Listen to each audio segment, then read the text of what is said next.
ආයිබෝවන් අද මම ඔයාලට කියලා දෙන්නේ මෙන්න මේ පේන ප්ලැකට් එක කොහොමද අපි ඇඳුමකට මහගන්නේ කියලා. ප්ලැකට් එකක් කියන්නේ ඇත්තටම ඇඳුම ලස්සන කරන කොටසක්. ඒකෙදි අපිට බටන් අල්ල ගන්න පුළුවන්. ඒ වගේම ඒක සම්පූර්ණයෙන්ම මහලා අපිට උඩින් නිකන් බටන් අල්ල ගන්නත් පුළුවන්. ඉතින් ඒ සඳහා මම මේ වගේ ඉදිරිපස කොටසක් අරන් තියෙනවා. ඔයාලට පෙන්වන්න ඕනේ හින්දා මම මේ වගේ පුංචි රෙදි කොටසකින් තමයි අද නිර්මාණය කරලා පෙන්වන්නේ. මහා නෑඳුමක් නන් නෙමෙයි. ඉතින් මේකේ අපි ඉදිරිපස කර කපාගෙන තියෙනවා. ඒ කාලේ ඉඳන් අපිට හරි මැදින් මේ වගේ ප්ලැකට් එක අවශ්‍ය දුර අපි මාක් කරගන්න ඕනේ. අපිට ප්ලැකට් එක අවශ්‍ය අඟල් ගාන අඟල් 5ක් 6ක් ඔය වගේ කැමති ප්‍රමාණයක් වලට ලකුණු කරගන්න පුළුවන්.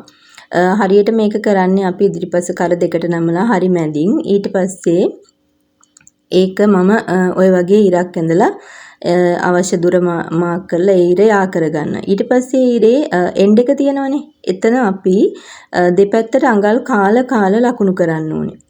අපිට අවශ්‍ය ප්ලැකට් එකේ දුර අරගෙන ඒ දුරේ අවසානයේ අපි අඟල් කාලා දෙපැත්තට ලකුණු කරලා අපි ඇඳගත් ඉරේත් අඟල් කාලා උඩට ලකුණු කරගන්නවා. ලකුණු කරලා ඒ ලකුණු කරගත්ත ස්ථාන තුන යා කරගන්නවා. යා කරගත්තාම මෙන්න මේ වගේ ත්‍රිකෝණයක් වගේ හැඩයක් අපිට ලැබෙනවා ඇඳගත්තට පස්සේ. ඊට පස්සේ අපිට තියෙන්නේ දැන් මේක කපා ගන්න. මේක කපනකොට මේ වගේ හරි මැදින්ම කපන්න. කපලා අර ත්‍රිකෝණය වගේ තියෙන කෑල්ල මේ වගේ දෙපැත්තට මෙහෙම කපා ගන්න. කැපිලා යන්න සම්පූර්ණයෙන්ම කපන්න එපා. අපි ඇඳගත්ත ත්‍රිකෝණය වගේ කොටසේ දෙපැත්තට මෙහෙම කැපිලා යන්න කපන්න. මැද විතරක් ඔය වගේ ඉතුරු වෙන්න.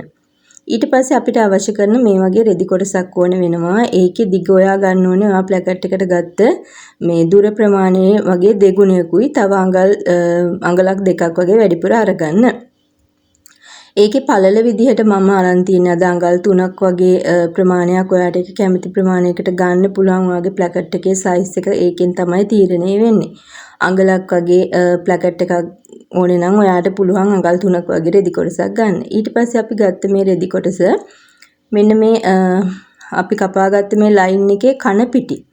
මේ ඇඳුමේ කන පිටට තමයි මේ රෙදි කොටස තියන්නේ. තියලා මේ වගේ එක දිගටම මහගෙන යන්න. මේ රෙදි කොටස කෙලින් කරලා මේ වගේ මහගෙන යන්න. අර හැඩයට ඇද කරලා මහන්න එපා.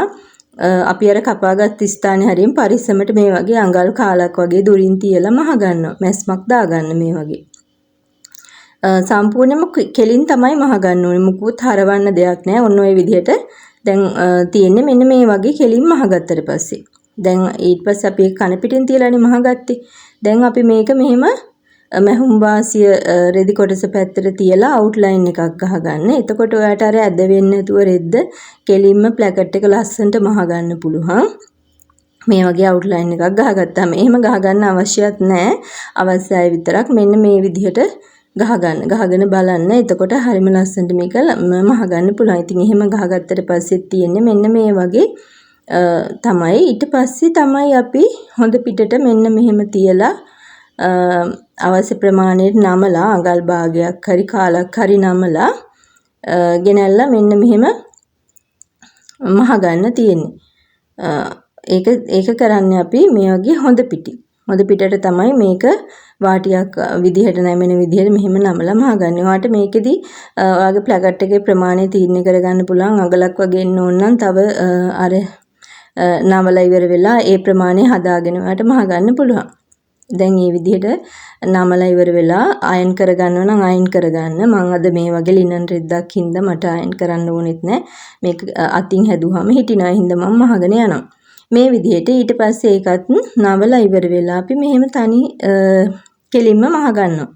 මේ වගේ හැඩයට ඇද කරන්නවත් එහෙම මුකුත් නැහැ. ඉරක් වගේ මෙහෙම මහ ගන්න. පස්සේ තමයි අපි මෙතන හැඩය හදා ගන්නට ඕනේ.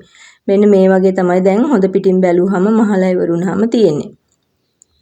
ඊට පස්සේ දැන් අපි මේක මෙහෙම තියන්න බෑනේ. ලස්සනට මේක නමලා අපි මේක ඔය එක උඩ එක යන විදිහට හදා ගන්න ඕනේ. මෙන්න මේ පොයින්ට් එකෙන් ඔයාලට පුළුවන් හැඩය හදාගන්න උල් හැඩයට වගේ හදාගන්න. එහෙම ඇඳුම් ඔයාලා දැකලා ඇති. කුර්තා টොප් වලට එහෙමත් මේක ගොඩාක් දානවා. බ්ලවුස් වලට දානවා. අපි නෝමල් විවරයක් මහනට වැඩිය මෙන්න මේ වගේ බටන් ඇටච් කරන්නත් මෙන්න මේ වගේ ප්ලකට් එකක් මහගන්න ඕනේ. මහලා බලන්න. එතකොට තමයි ලස්සන ඇඳුම තවත් ලස්සන වැඩි වෙනවා. මේක ඔයාලට ඇඳුමේ පාටට මැච් කරලා අරගන්නත් පුළුවන්.